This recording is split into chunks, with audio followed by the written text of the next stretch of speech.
a powerhouse couple. First time on the show. Appreciate it. Appreciate it. Glad to be here. Yeah. So, before we go into class, you guys would be the professor of today's class. So if that's all right with you, we'll get started. Sounds good. Let's do it. Awesome. So, just to quickly give some background on your story and all that, I want to, share some slides that y'all have and y'all can talk over and let the audience know a little bit more about who you guys are, your story, and how, how you impact the community and through multifamily. So I'm going to get your slides here and you can just, let me know, Kerry and Bonnie, but we'll drive through them. Hi there. So we're Bonnie and Kerry Staples. I'm Bonnie, and that's Kerry. We're with Staples Multifamily.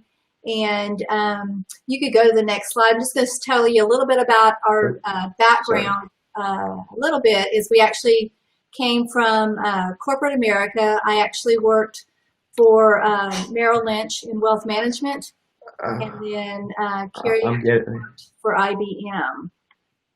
Oh, sorry. I don't know what's going on. I apologize. Yeah, no problem. Here we go. Yeah, so we worked for, one of the top 500 companies, both of us. I worked for Merrill Lynch, Kerry with IBM. And just to tell you a little bit of the background, just so you can know that we're just normal people like you guys. We had, done what we were taught to do is, get a good job, save for our retirement, invest in a 401k, and then one day retire and as old people and then get to start to spin that little nest egg. And that's the path that we were on until we actually had some things happen and we discovered we needed a different path. And so I don't know if can I move the yeah. And so what we discovered, we were going through a path of investing in single family, trying to elevate to the multifamily realm. And with all that, we found a mentor that taught us that we didn't have to do single family first, that we could actually just move straight into multifamily. And that was life-changing for us. And we started investing in passive multifamily deals, so that gave us the opportunity to get in the game of multifamily, because that actually added to our resume as multifamily owners. And then the next slide shows that we actually, after we started investing passively, we were actually able to start investing as sponsors and key principals on deals. And we've actually closed on 8 deals that we were actually lead sponsors on, as well as 2 other ones that we were key principals on that are not listed here. We've had 4 of them have gone full cycle, and we currently own 6 properties and manage them, and they're in the Dallas and Fort Worth area. In Houston. And yeah, Dallas, Fort Worth, and Houston area. So, and that's sort of how we, got started in it. And Staples Multifamily, our logo is, or our motto is, improving communities and connecting families. And this is just a picture of, the top picture is a picture of Casa Flores, which was actually our first investment as a lead sponsor. It was Casa Flores, and you can see it was like a very muted, very brown, no other colors added to this property. And part of our improvement of these properties was coming in and added a nice pop of color.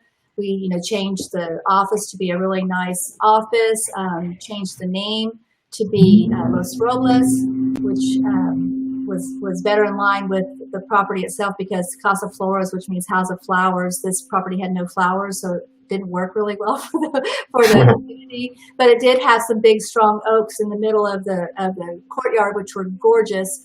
And so that's where it came up with the Los Robles name.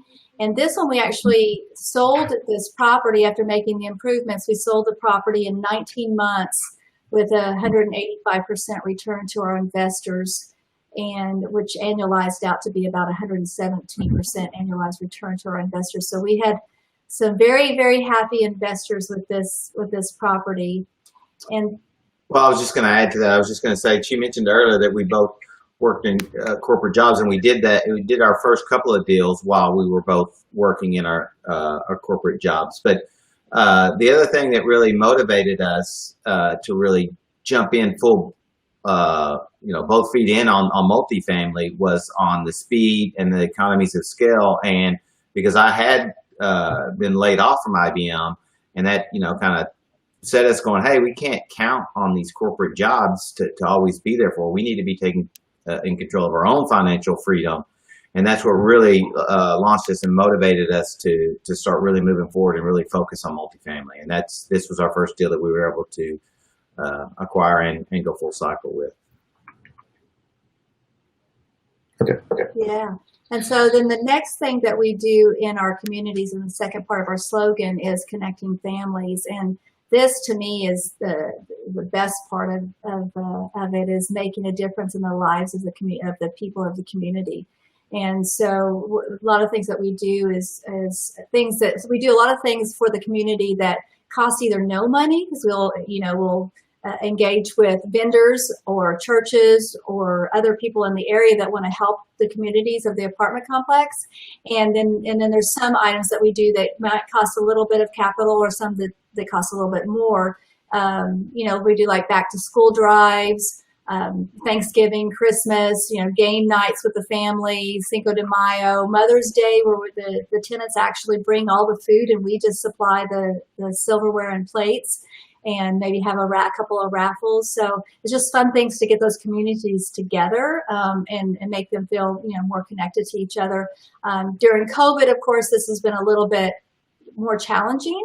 However, we're still working with that to make sure that the community knows that we do care about them and that we appreciate them.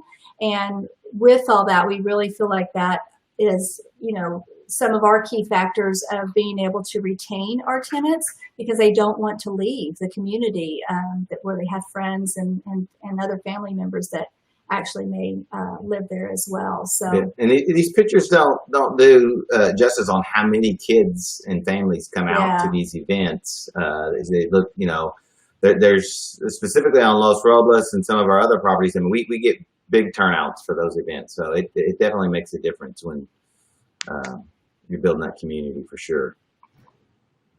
Awesome.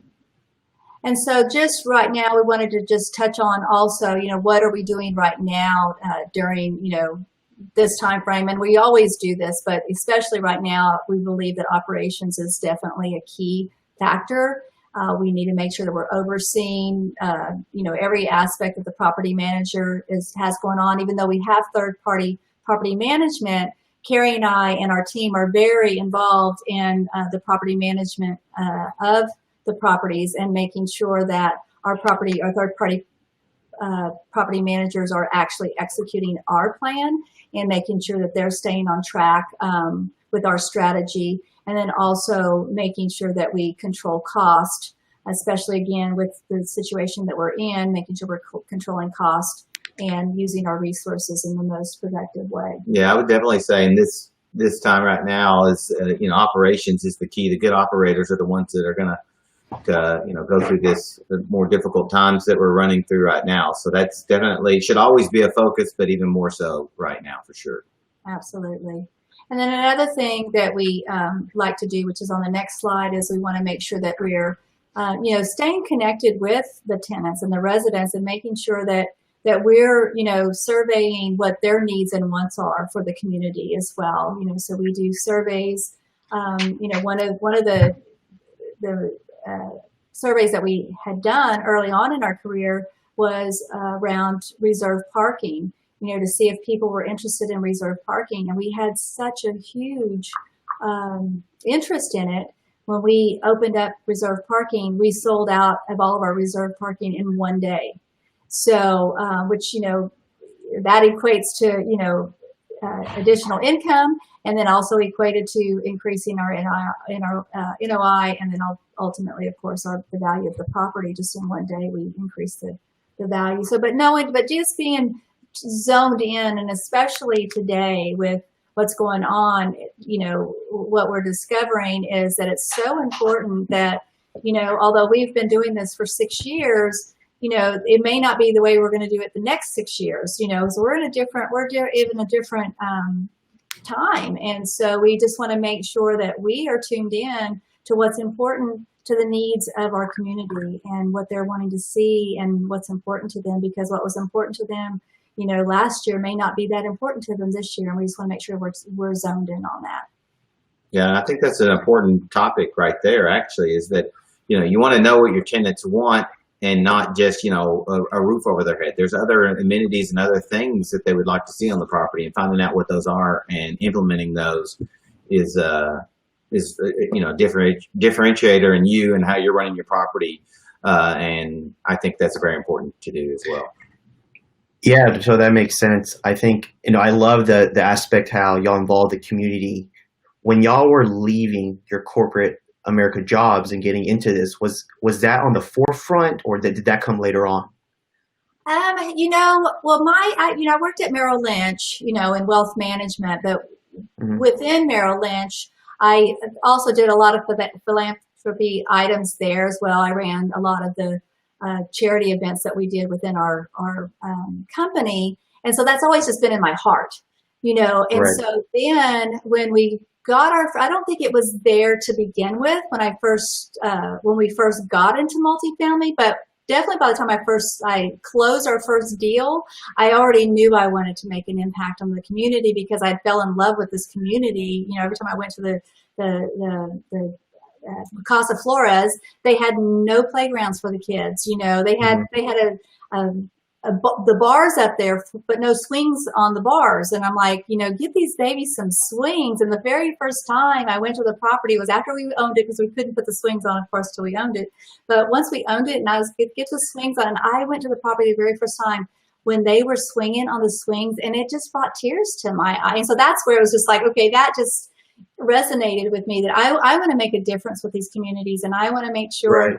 that these children and the families are proud of where they live. You know, yeah, it may not be a Class A property, but I think we can still give them something that they're proud to live, that they're proud to call home. Yeah, and I would just say whether Class C to A, I mean, everyone likes to feel cared about and loved on. I mean, so that goes across us in just human nature, that we want to be loved on. So we take it as we're loving on our tenants. They're part of our team. Without them, I mean, we don't have any, you know, the asset's really not worth that much, right, without tenants. So we want to love on them and make sure that they know that they're appreciated and loved and cared about as well. And we just want to make it a nicer place for them in the process, whatever class of property we're in. And the ripple effect of this is not only are we able to impact the residents, however, we're empowering our staff also to impact the residents as well. And so it gives them a great feeling of, you know, accomplishment, and that they're doing good things for people as well. You know, so it's just this ripple effect that everybody is doing well for someone else, and it's just a blessing all around, that, you know, it makes you feel so good to be a giver, you know. And then one of the things that we actually have done as well, which allowed the tenants to be in that situation, is during Thanksgiving we do a food drive, so that the tenants can give to other people of less, you know, Right. have less than them even. So, and it was, I mean, we brought in the food pantry trucks, had to bring trucks to come to each of our properties to collect the food of these people that really sort of have a hard time making it making ends meet sometimes. However, they were so wanting to give to other people that they knew that were even in more desperation than they were. And so it's just this ripple effect that just, you know, allows everybody to just know that they've always got something. We've always have something to give, no matter how much we have. And you know, we just like to instill that with everybody that we're around. So no, I love how this conversation almost took a change, and how this topic came up, because I think it's a very important thing to think about. Is, you know, as an investor, you want to get the maximized returns, but how do you do that in a way where you're also impacting the community? And sometimes you might have to leave a little bit off the table, but over a long run, you might get the better returns. So how do you balance that? Well, go ahead. Well, I was just going to say, you'd be surprised that the tenants, because you're building the community and you're spending a little bit, you could use it as marketing dollars, ever how you want, that you're loving on these people. they're fine with paying more rent because they love the community. They see that they're cared about. They see what you're doing for them and how you're making the place nicer and the events that you're putting on. Therefore, the rents, they don't want to leave the property. They want their friends and family to move to the property, which helps with occupancy, as well as they don't want to leave because of everything that they see going on and what you're doing for them. So they're fine with paying the additional rent. So it actually kind of balances out itself in the sense that, they would rather. I've had people that when we sold a property, they knew where our next property was, our manager off of that came with us to another property, and they reached out and wanted to move to our property because they know how our properties are ran. Yeah, and with all that, although we may spend extra in marketing dollars that's in-house marketing, right? It does save us money in the long run because people are staying put and they're not moving. So the most expensive, cost that we have is when we have to go back in and turn a unit.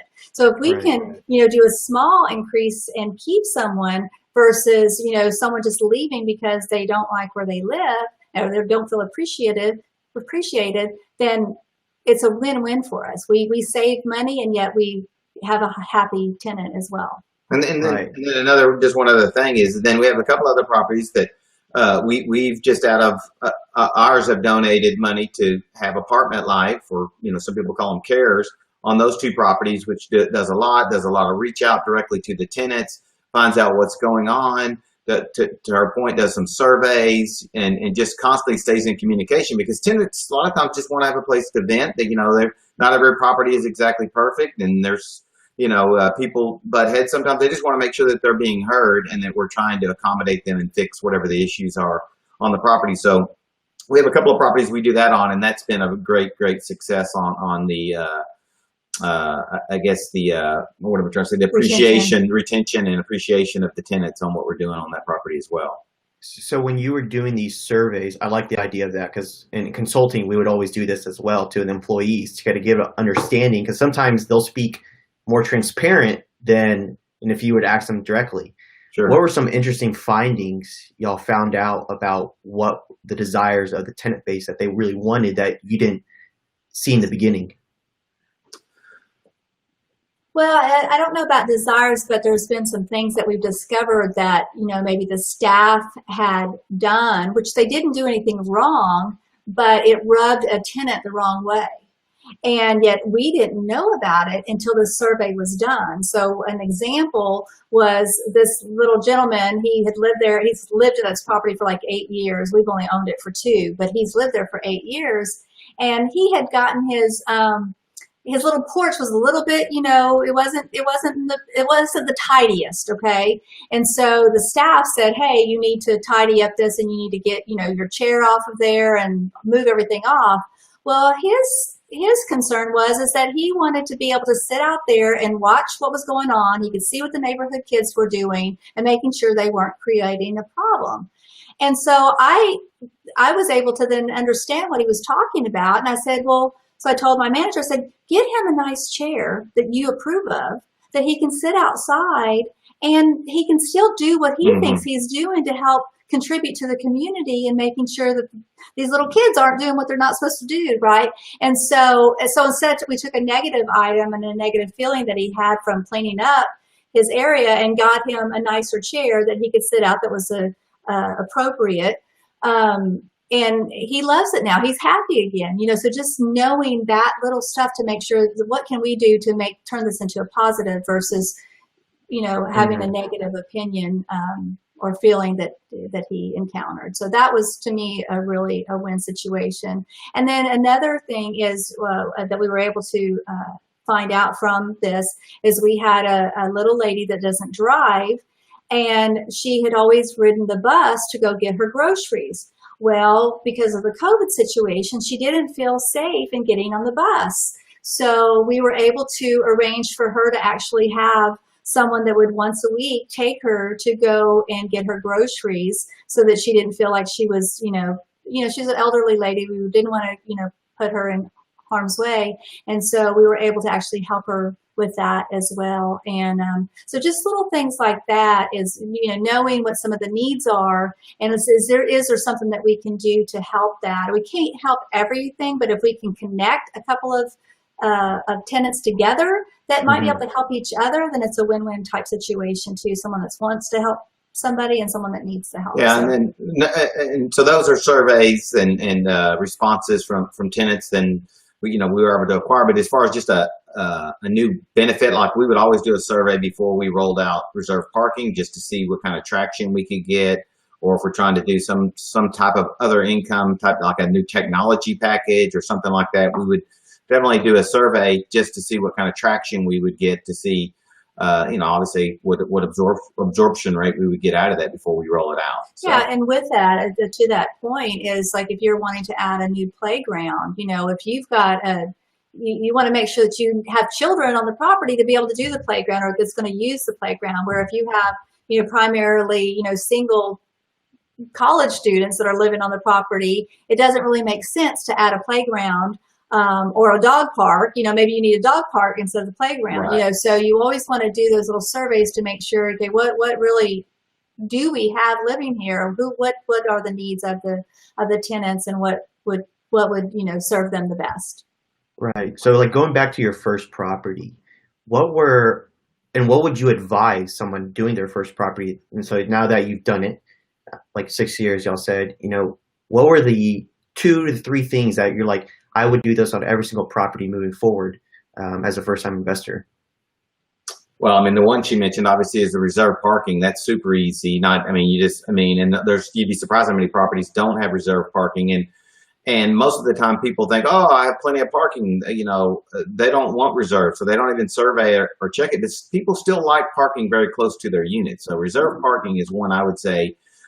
What the number of reserve spots may vary, but pretty much you can sell some reserve spots pretty much on any property. I would say 1. 2 is just looking at your contracts very closely. We actually discovered that on our laundry contract, that we could get out of that on our very first property, which allowed us to get out and get our own equipment in there, which they were making 0 income off of laundry. After we put our own equipment in there, we were making $1,000 a month off of 106 unit just off of our laundry. So pay attention very closely to your contracts when you can get out of those, and if you can get some commission, whether it be on your laundry, your cable contract, something that it could end up helping you get some commissions from that, as opposed to some other company taking all those profits. And a third one might be, again, a third one is spend your first CapEx dollars on the exterior of the property. That's going to make the biggest drive up appeals, because if you can increase the amount of traffic that you have coming through your property, that's going to help you push rents, keep your occupancy higher, and just have a better running asset. And you'd be surprised at what some of the interiors look like on a C compared to a B. Sometimes when you're inside the unit, you couldn't tell the difference on the property. It's all about the exterior in the office. So I would definitely say that's your most important, is to make sure your exterior, and as you can see, we had some colors that we added to it to really make it pop, so that people would stop in and they can see things changing, and it makes a big difference.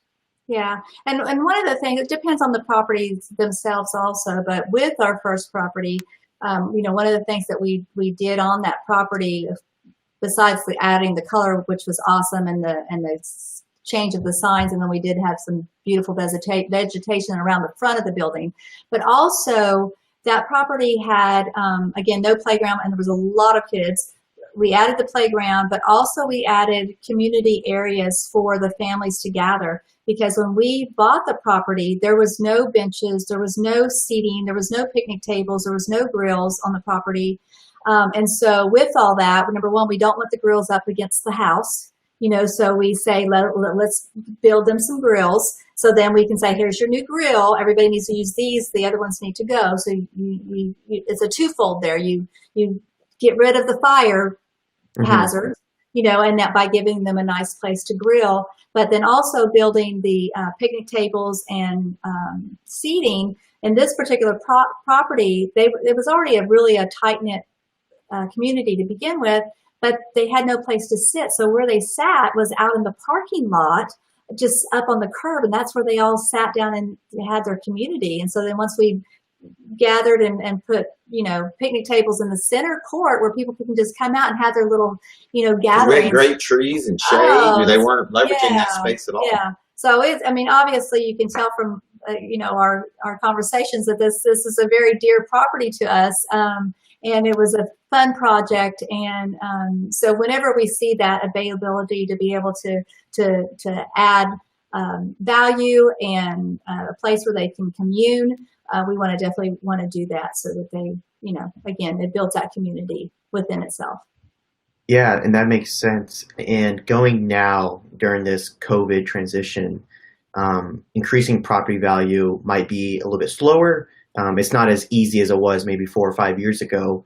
How are y'all thinking about that moving forward, but still giving the same quality as y'all did during this whole time? I mean, I think the returns are definitely going to just, come down. That's just, I mean, there's, the value that is there to add is tougher in the current, economic environment, I would say. But I think if you can, again, really focus on operation, focus on your communities, and because we do a lot of stuff virtually now. I mean, we have one property that they do like a virtual bingo, and they do stuff on Facebook and do Facebook Live. So they're, it's just about being creative and not letting this situation say, hey, there's nothing we can do. There's always another way to go about it. So it's just about, leveraging that because, most of it or all these people have cell phones. You can still reach through text and Facebook and Instagram to do some things around to still build some community without actually being out together. So, I mean, that's what we've been doing, is to continue doing that and continue staying connected with them. And just as people are struggling through COVID, making sure that, we can help them out in any way possible, making sure they have all the resources they need as we go through these times. I feel like as we roll, down, through this year and into next year, this COVID's going to kind of settle down and we'll all kind of, go back to somewhat of a new norm. But I feel like, things won't change that much for us as we roll past this. It's just, we have to make it through the stint we're in now to get back to a more normal environment. Yeah, and like Kerry said, one of the things he touched on is, just drilling into the operations and making sure that your costs are and your expenses are being spent in the areas that you get the most return on your investment from, so, and seeing again, what value can you add to the properties, to add value, making sure that you've done your water conservation if you can, especially, even if you don't get the green program or whatever, you may be able to save money, especially on this was Los Robles was an all bills paid property. You've got it. That's bottom line. That's just money going out the window if you don't take care of those expenses and, get the water savings features in there. One of the things that we did, we actually asked the tenants to actually help us with that at one point too. We gave them the little blue tablets to put in their toilet, and we said, hey, time it for this many minutes. Do you have blue in your toilet? If so, fill out this and let us know. And guess what? You're going to go into our bathroom because now you told us about the leak. Because this tenant base was afraid to tell the staff that they had an issue because they didn't want to be considered a problem tenant, and it's like, no, we want to know this. So we had to re-educate them that this is important, that we want to know this information so that we can save money for the tenant, because we don't have to increase the rent so much if we can save on the water side. So it's just about educating the tenants as well, how we can help, they can help us help them, in a better and more efficient way. So. No, I think that's genius. I would even the way you incentivize the tenants, it's almost they feel welcome to come to you guys with a problem. Absolutely. Yes. It's like the open door policy. Yes. Absolutely. At the office, if there's anything.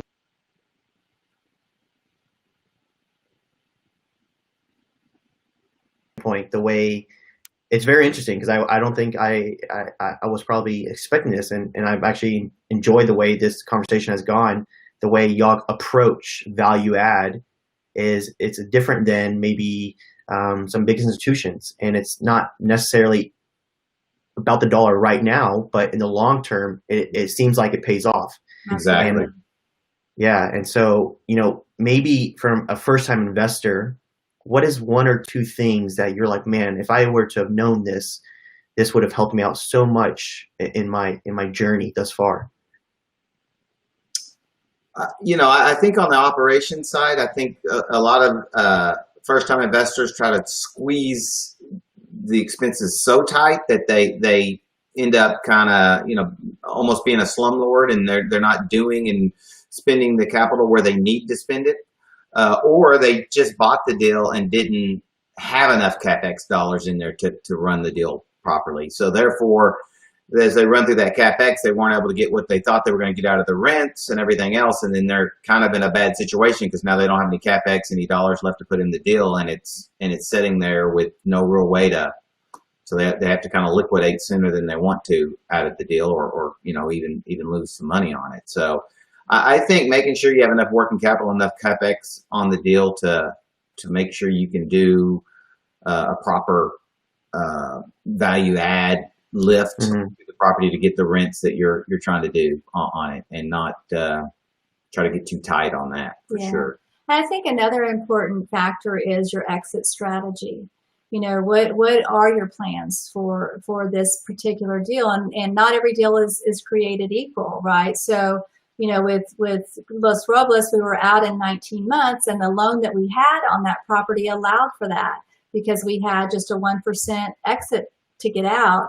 Where other loans that we have more of a long-term loan, where we may have a 10 or a 12-year loan on that, where we might have yield maintenance, and if you try to get out in year 2, then you've got this huge exit penalty. So you have to know what your exit strategy is, even though it's not guaranteed. You never know what your exit strategy, but you have to have some ideas of what that's going to be, a plan, and some and how your loan will affect that exit strategy. If you decide, okay, I'm going to pivot on this plan, how is that going to change our bottom line? So you definitely need to know how the loans will affect your bottom line, and that's something you could speak to. Your lender. I would definitely make sure you know all the options that are out there for your loan, because that's important. Absolutely. Yeah, I think just having the exit strategy and backtracking is very important, because we often think of it from the beginning, and then, how do you track yourself, your KPIs and your day-to-day project planning to make sure you exit correctly. I think this is very valuable information for anybody who's starting off, who wants to get into their first multifamily deal, and actually seeing how a little bit of twist on it of bringing the community together, because at the end of the day, this is where people live, and at the end of the day, it's their livelihood, and how you take care of them. How I've seen from other people and you guys is you have the long-term benefit, and they have that sense of community. One thing I've been asking every single person on this, and I would love to hear what y'all are going to say, is looking back, leaving your corporate jobs, getting your first deal, going through all the challenges, and kind of building your portfolio and having people trust you. What would you say is something y'all have been proud of looking back on your journey? I think I'm just proud of the communities that we have built. I'm proud of the returns that we've been able to provide to our passive investors.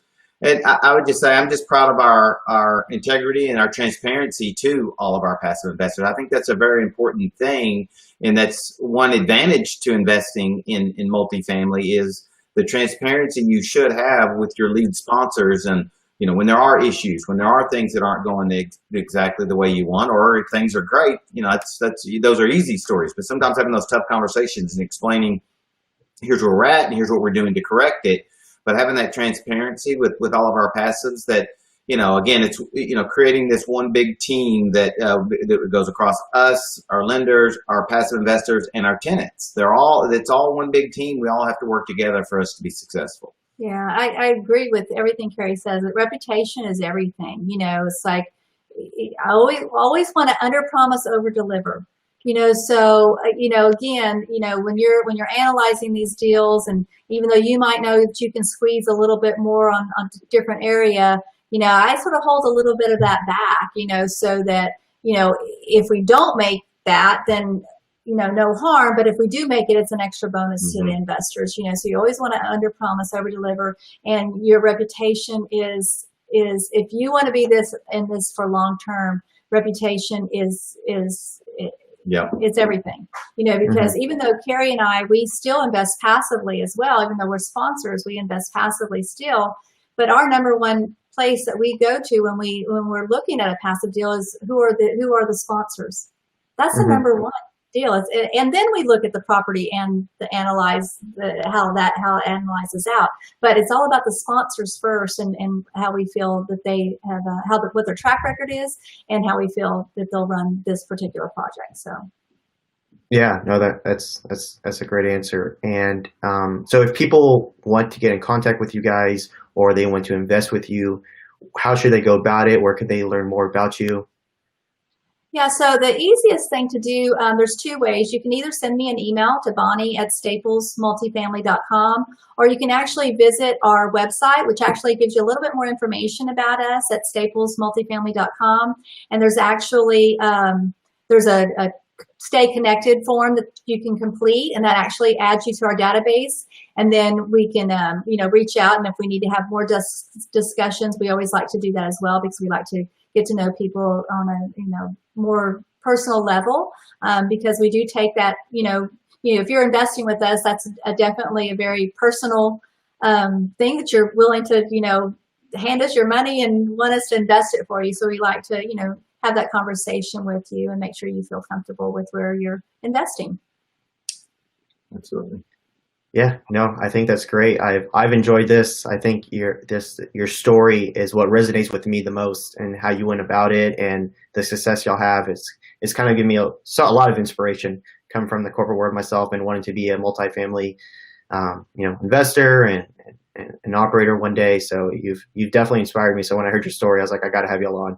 Awesome. It's a great time. We're having a great time. And I would suggest another thing to everyone is to definitely, if you can find a good mentor out there that's going to help you, I would definitely suggest that, because Kerry and I haven't done this on our own. We have some great mentors that have helped us along the way, and that help, we can ask those difficult questions to, or we can say, have you ever ran up against this? So we're not having to recreate the wheel by ourselves. So we have someone else, lots of people, not just one person. We have lots of people that we can lean on. We're in a community of people that we can lean on, say, hey, have you ever dealt with this? And people will, help us out, and we do the same thing. So I would strongly suggest either some kind of community or mentor program that can help you, avoid some mistakes. Big mistakes, because these are big ticket items when you're buying multifamily. It can be costly if you don't have the right support there. So yeah, there's been a common theme. I think when I've interviewed everybody, is they've done well in their first deal and they had a mentor. I think I would say that. So yeah, so it goes a long way. Well, guys, I appreciate it. This has been great for me, and I hope when people get to listen to this, they also see the value in it. And like y'all said, if you have any questions, go to their website, and hopefully we'll talk soon. Absolutely, we enjoyed it. Thank you so much for having us today. Appreciate it. All right, absolutely. All right, take care. Take care. Bye-bye. Bye.